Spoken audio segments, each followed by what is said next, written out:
Nabbi Daudi orukure kanisa ya Universal Apostles Fellowship Church of Righteousness okuca mungu areto ruterano muremo Mbarara habirobero byokwezi kwa kane umwaka ogu nabo kugira ngo nerwisha ko bari yoterano rwo kubanza okorerwa mu burenge rw'izoba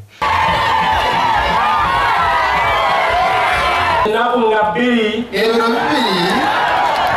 omwezi ogwokuna okwezi kwa Mbarara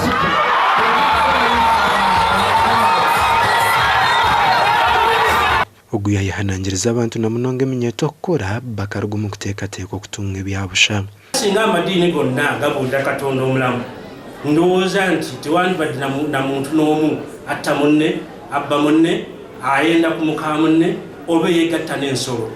olw'ensonga nti obutuukirivu okubutambuliramu bulina okuba nga otambulira ku mateeka ga bwa Katonda. Nabbi nagiramwe enshongezi nizo zimwe zirimo nizimureta soroterane rw'igugo mu rembo Mbarara okubuzengeri yobuhikirire babbi bakyusibwa abali abalasi abali abenzi n'abakola ebikole byefujjo abantu bambarara batandikira kweshunga enjereji obwe bagumize ngo batwire biniriho yari ikigambo cya Ruhanga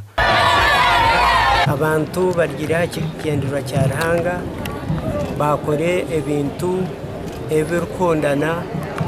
nebiragiro bya Ruhanga sima mnonga Ruhanga wa Nabbi Daudi okureba munito western turumuni tutunga uruterane rw'amani mega crusade mazima tura tusemerirwe nitura tusemerirwe mnonga kwegesa abantu omutano oguri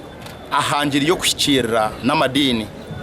ahakuba abasigazi bengi bina amadini